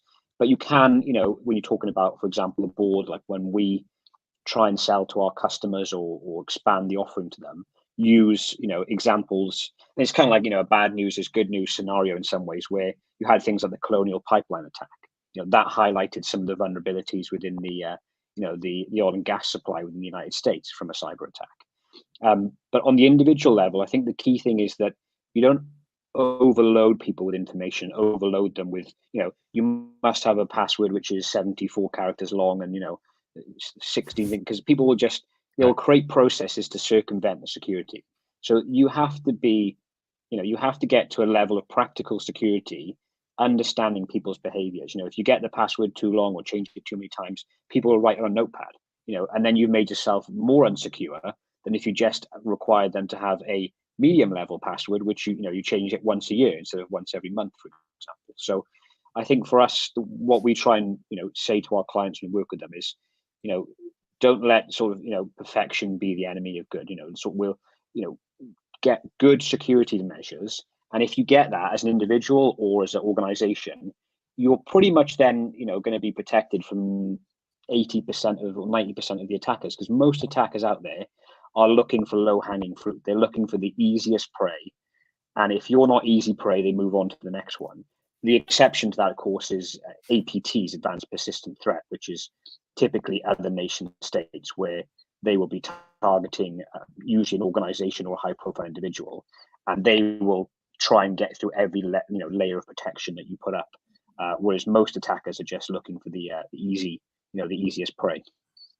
And I would think at that level, easiest prey, but also trying to maintain some anonymity, to just be quiet in the background as it's going on, not being able to not just sensed on the internet, but sensed in terms of what the outcome was. For example, this past week, there was a story out of Ottawa that the city, the municipality, ended up forking over $250,000 to a hacker who had gone on a fishing expedition via email and set up a website and an email address that looked like it was coming from the Salvation Army.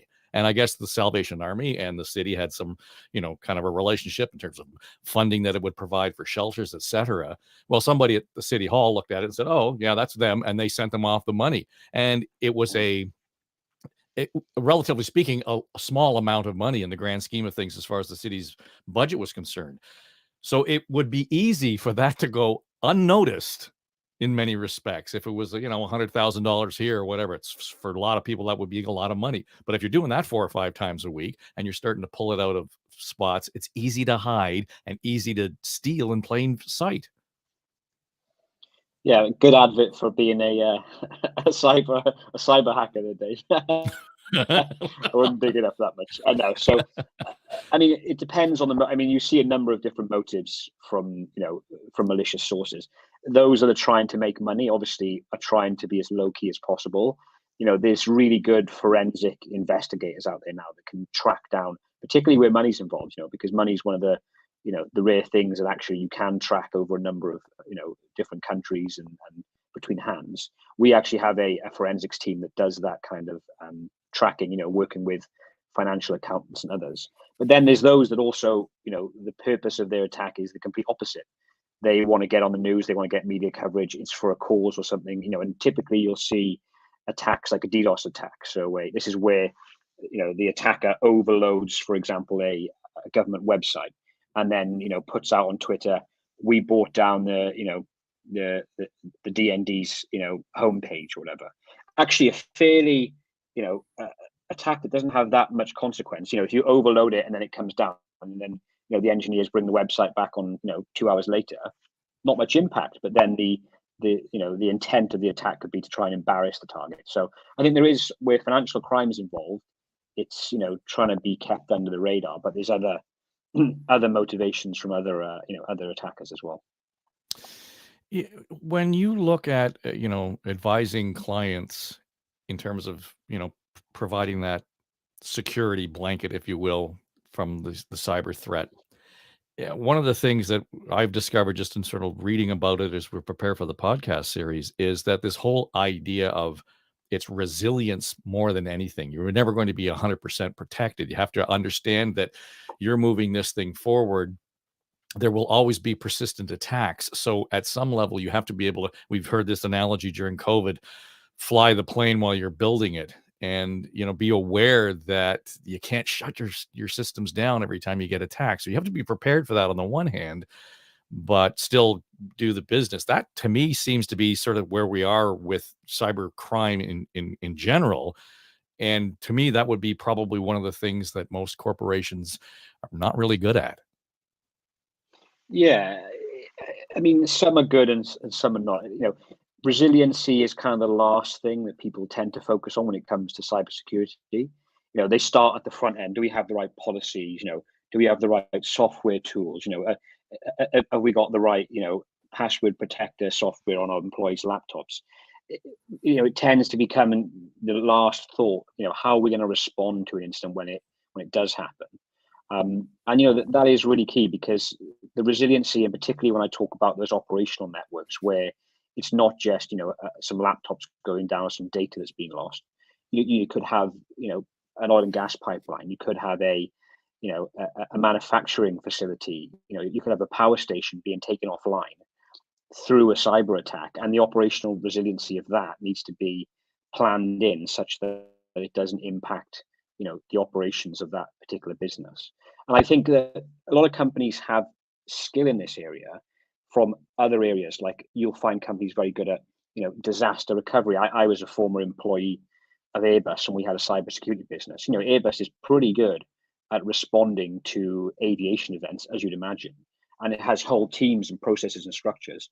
And then, so you can borrow some of the skills and talents from other places, particularly from military personnel who are used to responding to fast-moving crisis, to plan that into how you might respond to a cybersecurity incident. If you've got questions for Ben, feel free to drop them into the chat if you're watching on YouTube or Facebook, particularly about the issues. And, I think that the whole idea of trying to think of, as you already kind of indicated, this is a moving target. So it's probably one of the fastest moving industries that we're having to deal with. And if you had advice for those who were enrolled now or getting ready to get into this Coding for Veterans program, is there something specific that they should really be watching for in terms of a trend that's going to be there, like when they arrive out of as a graduate? Well, I mean, I'm saying this kind of from a position of what I'm most interested in, but I've seen this kind of nascent and emerging, issue in cybersecurity for the last 10 years that's now really coming to the fore, which is the operational technology, and IoT, cybersecurity, and cybersecurity on board big platforms. So before, it was never you couldn't really hack into a car. It was all a mechanical system. You couldn't hack into a train. You couldn't hack into a naval vessel. Now you can, and the trend is only increasing, whereby, like I said, more and more things are becoming IP connected and internet connected, and the users of them, the main, for the main purpose in which they function, the driver of a vehicle. I want to be able to go on, Netflix on my car's dashboard, when I'm parked up, or I want to be able to access all my operational data from my manufacturing facility at the touch of a button. But that means all those systems have to be connected to the internet. And if you can learn, how, particularly with those that, your viewers have got a military background, if you can learn how to protect, large platforms like vehicles, naval vessels, aircraft from cyber attack, that is a hugely, huge emerging area, which is, radically underserved even by the traditional cybersecurity people. Because if I go out and hire someone for our business that knows, they've done the standard, computer science degree and all the courses, do they know how how an F-35 works? Do they know how a destroyer works? No, they don't. And if you have that skill and you can combine that with the standard skills in cybersecurity, your value, in the employment market and your niche, is very current and is certainly emerging with more and more threats in that area. A few years ago, I had the opportunity to meet Tom Ridge, and he was the former governor of Pennsylvania. He was the first Homeland Security Secretary appointed by George W. Bush in the wake of 9/11. And at that time, of course, Homeland Security meant something different than what we're talking about today. And over the course of the years, I talked to him about 10 or 12 years after 9/11, and he had been setting up an insurance company in the United States. There's one here in Canada now, and it's specifically on dealing with cyber threats, cybersecurity. And he kind of put a chill in the room when he suggested, we underestimate this to the point where it's going to cost us trillions of dollars. So he was already ahead of that curve in terms of the numbers, but he qualified it as the fifth column of war as well. So we go from, hacking your fridge or the phone or the doorbell to what we're seeing going on in Russia and Ukraine right now. There's such a range of concern, a range of danger. Put me at ease here, because I begin to wonder that we'll never kind of get in front of this. I wouldn't say we'd never get in front of it. I think that, like I said, it's this game of cat and mouse where it's always evolving. The sophistication of the protectors is involved in, and so is the sophistication of the attackers. I mean, there's some interesting things coming on the horizon with AI and quantum and, certain processing power that means that, old methods of things like encryption, can be broken in 10 seconds rather than 10,000 years, like, it used to take. But I think that that talk of it being the next kind of realm of warfare is accurate. You're seeing this kind of low intensity cyber warfare, preceding a lot of the international events that happen at the moment. Things like whereby you can see a situation in the future, or is happening now, where for every nautical mile your sovereign vessel moves into an enemy's water, they'll attack one power station, for example, and things like that. So I think there is a element of that which is coming in. I guess to put your mind at rest is that there's hackers out there, but there's also protectors. And my view is that it's a pretty good match. So I wouldn't say that even though the attackers don't necessarily play by the rules, the people and the individuals involved and the brain power that's coming into the cybersecurity industry to help protect from those threats is significant. So that they're out there, but there's people working very hard to fix them. Somebody here just pointing out that your assessment of the military brain, highly sought after with our experience on aircraft, vehicles, ships, etc. It's easy to forget what you know. I mean, we all suffer from this curse of knowledge, right? And work I've done elsewhere with some of the military vets, for example, when they're going out to look for jobs, we heard it earlier in the sessions, was that they talk about mission first, and that's what you do, but they're not really good at talking about, here's what I bring to the operation or the company itself based on those skills. So I would suggest and reiterate, and I think that you might have a better example of this, but when they are coming to you to say, we're looking for employment, you're recruiting people, and they are military veterans, that it's important for them to be able to contextualize it from your perspective. That is to say, what skills do they have? They might underestimate the value of their understanding of that fighter jet or that naval vessel, right? Yeah, absolutely. And I think particularly, I've seen throughout my career where ex-military people coming in fresh consistently undervalue the experience and expertise that they bring to an employer. And particularly, I'm talking, from Thales as a defense company to an employer in the defense market. But I guess one of the things I would say to people is that when you're going for these interviews or looking at them, look on the company websites, find out what kind of contracts they're involved in, find out what kind of work they do, because it's all over the internet, the kind of contracts and things that companies win, and try and relate that somehow, even if it's a loose relation to your career in the military. It can spark something in the hiring manager's mind that thinks, wow, that's a very valuable thing that someone outside the military couldn't possibly bring.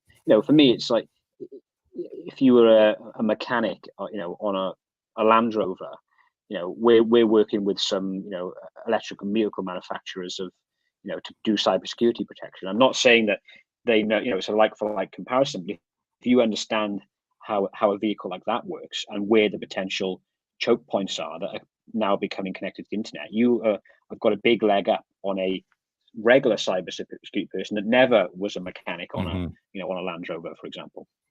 Yeah. Again, that's sort of learn what you know as you go along is probably a good lesson in that regard, particularly because this is such an active and a fluid sector of the industry. Ben Vaughn is the director of cyber defense solutions at Thales. Thanks for being here and offering the insights today. We appreciate you joining us. Yeah, thanks a lot, Dave. Take care. Alex, we'll let you wrap things up, and thanks for having us today. I think you want to unmute your mic. Sorry, I assured myself that wouldn't happen today, but lo and behold. Thank you very much, Benjamin and Dave, and thank you very much to all our panelists from today. Well, folks, that is it. That is our transition workshop. Thank you very much for tuning in. A few housekeeping points. A record of this event will be available on our YouTube and Facebook accounts. If you wish to learn more about the program, please visit www.codingforveterans.com. There you will find information about the program and a means to contact us. If you contact us, somebody will contact you and will reach out. For those of you who are still in the CAF or recently released, we will still attend VAC and scan sessions in the future at your local MFRC. As the majority of them are still online right now, you can expect to see us in the near future on those. If you wish to stay up to date with Coding for Veterans, be sure to follow us on social media. There you will find any immediate changes or any news that we want to get out. And if you wish to receive regular program updates from us, please contact me. And my email is bd@codingforveterans.com. I'm going to put it in the chat right now. I know many of you elected to receive email updates from us when you registered for this event, but if you did not register for the event and somebody sent you this link, please send me an email and I will do my best to ensure you are included in our regular newsletter that gets emailed out.